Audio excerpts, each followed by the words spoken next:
ke contoh 2. Sebuah adonan roti basah dibuat dengan 2 kg tepung dan 2 kg gula.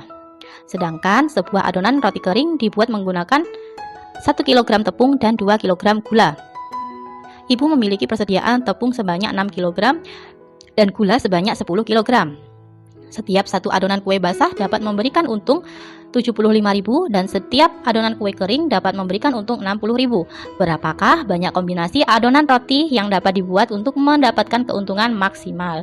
Nah, dari sini kita harus memisalkan dulu mana yang harus dimisalkan. Jadi yang harus dimisalkan itu kan biasanya kita bingung ya, apakah tepung sama gula ataukah roti basah dengan roti kering. Jadi kita lihat dulu di sini pertanyaannya atau fungsi objektifnya di sini. Kue basah memberikan untung 75.000 dan kue kering memberikan untung 60.000. Nah, inilah yang akan kita misalkan. Atau dari pertanyaannya di sini ada kombinasi adonan roti. Jadi adonan rotinya kita misalkan adonan roti basah itu sama dengan X, kemudian adonan roti kering itu sama dengan Y. Kalau dibuat tabel seperti ini. Nah, si adonan roti basah tadi memerlukan 2 kg tepung dan 2 kg gula. Jadi kita tulis di sini.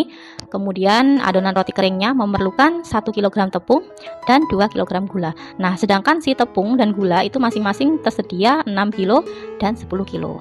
Kemudian keuntungannya untuk adonan roti basah itu 75.000, untuk adonan roti kering itu 60.000. Nah, setelah jadi seperti ini, langkah selanjutnya adalah menentukan fungsi kendala atau membuat model matematikanya.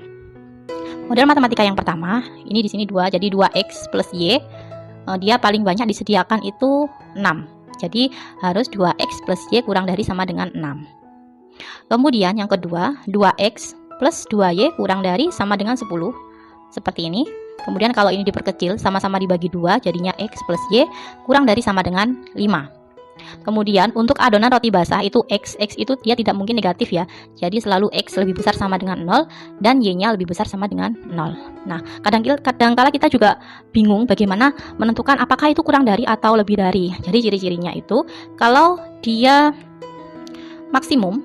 Nah, jadi kalau yang ditanyakan adalah keuntungan maksimal. Jadi tandanya itu kebanyakan kurang dari sama dengan. Jadi kalau nanti yang ditanyakan biaya minimum, berarti model matematikanya adalah lebih besar dari sama dengan. Tapi kita juga harus bisa membedakan dari kata-kata tersebut. Kemudian fungsi objektifnya, fungsi objektif kita ambil dari keuntungan. Keuntungan atau harga jual, berarti keuntungannya 75.000 X ditambah dengan 60.000 Y. Nah, setelah memodelkan matematika, langkah selanjutnya adalah menggambar daerah penyelesaian. Jadi seperti ini. Ini untuk model yang pertama tadi, 2x plus y kurang dari sama dengan 6. Jadi kita buat sama dengan dulu. 2x plus y sama dengan 6. Kita masukkan x-nya 0 dan y-nya 0. Nah, kalau x-nya sama dengan 0, berarti y-nya sama dengan 6. Oke. Kemudian kalau y-nya kita ganti 0, berarti x-nya 6 dibagi 2 sama dengan 3. Jadi untuk garis ini dia melalui 0,6 dan 3,0. Kemudian untuk model matematika yang kedua, x plus y kita sama dengankan dulu 5. Kemudian dimasukkan kalau x-nya 0, berarti nanti y-nya sama dengan 5. Dan kalau y-nya itu 0, x-nya ketemu 5. Jadi untuk garis ini dia melalui 0,5 dan 5,0. Nah, kalau kita gambarkan akan jadi seperti ini. Untuk persamaan pertama, 0,6 dan 3,0 itu yang ini. Nah, karena dia tadi adalah kurang dari berarti itu daerahnya ada di bawah ya. Kalau untuk lebih jelasnya kita bisa mengecek untuk titik 0,0 kalau dimasukkan ke sini ke persamaannya, jadi 0 tambah 0 itu adalah 0. 0 itu kurang dari sama dengan 6, berarti benar. Satu titik di sini benar, berarti dia mewakili seluruh titik yang ada di bawah. Jadi HP-nya itu ke bawah. Oke.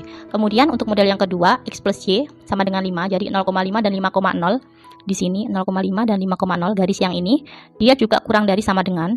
Nah, kalau kita cek dimasukkan titik 0,0 di sini benar bahwa 0 itu kurang dari sama dengan 5. Jadi daerahnya itu ada di bawah sini. Nah, untuk x lebih besar sama dengan 0 berarti dia ke kanan. Kemudian untuk y lebih besar sama dengan 0 berarti daerahnya ke atas. Jadi yang mendapatkan arsiran ke empat daerah ini adalah yang ini ya, A, B, E, F. Nah, setelah kita menggambar grafiknya, memperoleh daerah penyelesaiannya, langkah selanjutnya adalah menentukan titik pojok. Jadi titik-titik pojok yang ada di daerah ini adalah ada A, ada B, ada E, dan ada F. Nah, sudah diketahui bahwa si A-nya itu kan 0 kemudian B-nya 0,0, E-nya 3,0, kemudian F-nya itu perpotongan antara garis pertama dan garis kedua. Jadi kita harus mencari terlebih dahulu.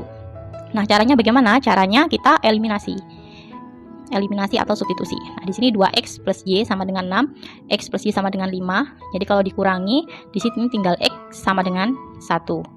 Nah, kalau x-nya 1 berarti y-nya sama dengan 4. Jadi si titik F di sini koordinatnya adalah 1,4. Kalau di sini sudah jelas ya 1,4. Namun biasanya kalau kita menggambar itu gambarnya kurang pas.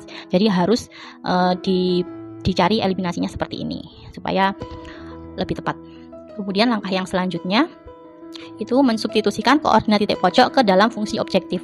Kita sudah tahu titik pojoknya, langsung saja kita substitusikan ke fungsi objektifnya tadi 75.000x plus 60.000y. Nah, setelah disubstitusikan seperti ini, bahwa si A menghasilkan 300.000, si B-nya 0, E-nya 225.000, dan F-nya adalah 315. Yang ditanya adalah keuntungan maksimum, jadi keuntungan maksimumnya adalah 315.000. Nah, ini adalah maksimumnya. Maka untuk menghasilkan keuntungan maksimum dibutuhkan satu ini adalah 1 adonan kue basah dan 4 adonan kue kering. Jadi seperti itu.